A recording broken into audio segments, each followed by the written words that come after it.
Folks, so we've left just before the sunrise this morning and come across a herd of buffalo sort of just opposite our main camp. Having buffalo around is always exciting because the lions follow very soon afterward.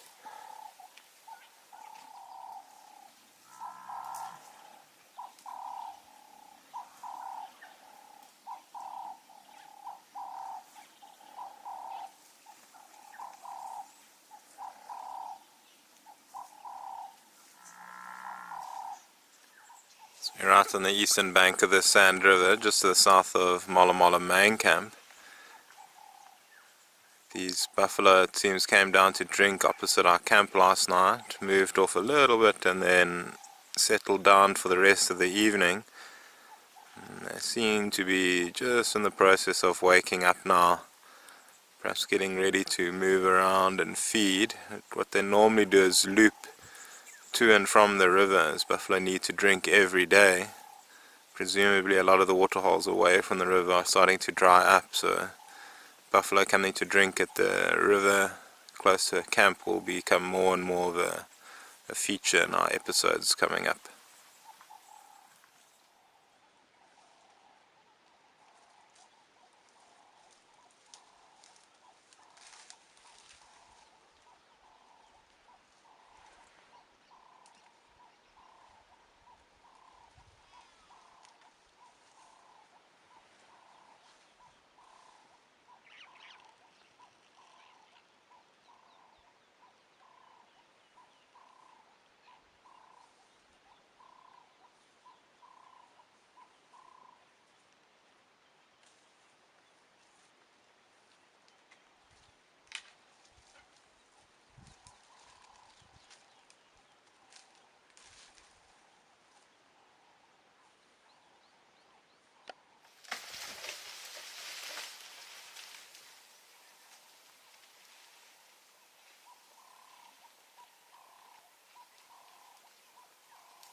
Seen a rhino running towards the open area from the south. It's just running to the Kapin River, but we can't see it. It hasn't emerged yet if you want to. Okay, cool. Thanks, man.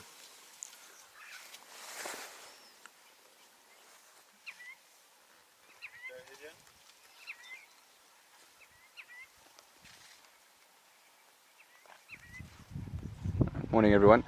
We've been out this morning doing some APU patrols. And we've come across this beautiful female leopard There's also a couple of hyenas in the area, and she does look pretty well fed. So I wonder if she might not have a kill in this area and she's just resting. This is the Imsachweni female. Her sons have featured quite prominently in this series, but this is the first time we've actually seen her. She's extremely recognizable. She's got only one eye, as you can see. An incredible cat. The fact that she raised two sons to adulthood while coping with this disability, as well as keeping herself, well fed. Just an incredible cat.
Properties.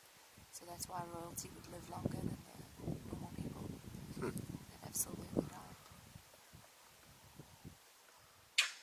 Right, folks, just a bit of chaos here because there's a leopard up this tree. It's terrifying every monkey in it.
So this is a young female leopard. We're not entirely sure which one it is. Its spot pattern seems to be a 3-3 spot pattern. It could very well be the same leopard we saw with the Seperate male the other day. Now that we can see a little bit better, we might get some identification on her and check with our neighbors if they know this leopard at all. Just from how relaxed she is with the vehicles, we can only assume she grew up on one of the reserves.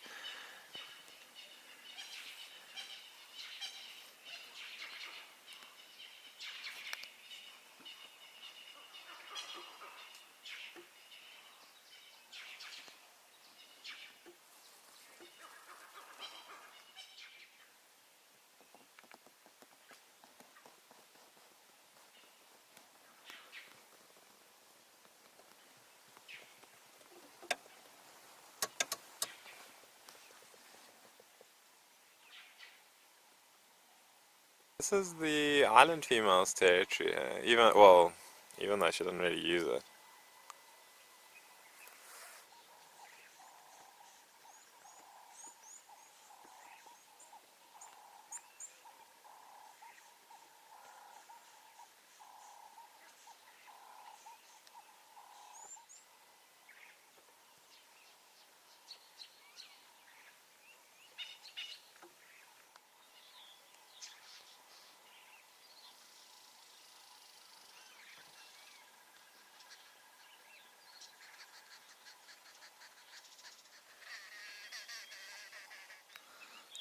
Just managed to see her tail flicking around in the grass there. There's her head popping out. So the river here is fairly wide. Not sure if she'll be able to get across it. She could also be looking for animals to hunt in these reeds, like little bushbuck and some of the water birds. And then we get another large rodent called a cane rat. Not too many of them around, but where she is a type of place that you would find them.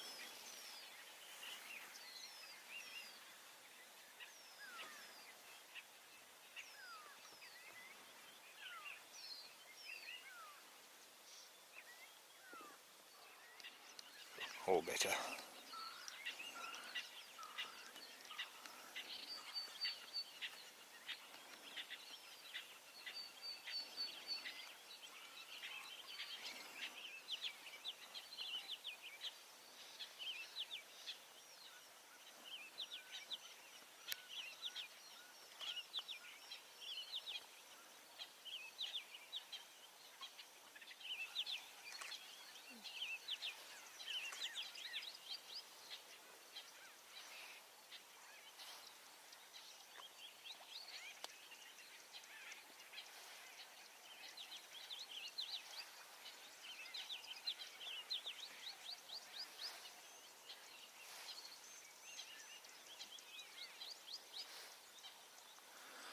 I'm not sure if she's seen something or not, but she's pretty much walked out of the island female's territory and is now in the territory of the Incaverni female. It's quite possible this is a young leopard we know as the Plock Rock female, who is actually the daughter of the Incaverni female. We can confirm that once we're back in camp, perhaps.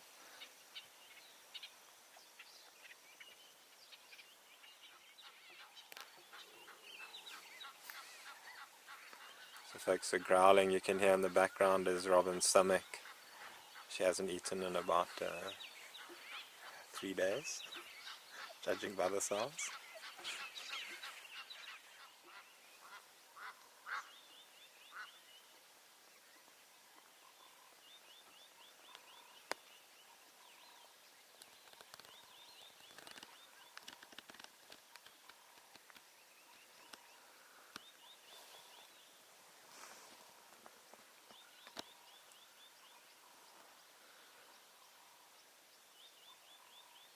This afternoon, Liam and I have found ourselves in a vehicle together, and just outside of camp we had to stop for a bull elephant in our path, and we could hear some impalas alarm calling quite a ways off. So we made our way up to Piccadilly-Pans, which is a pretty productive area, and we found the herd of impala that were grouped quite close together. And that can be indicative of a sign that a predator's been in the area, namely a leopard, where the animals will group together. Normally they'll all alarm call at the leopard, and generally what the leopard will do is, if it's been seen, will move away as quickly as possible. But unfortunately for the impala, one of them didn't make it out alive. So what we actually did, because we didn't see the leopard, we were going to just look around the area a little bit more, and because they weren't alarm calling, we couldn't really get a distance or a direction where the leopard was.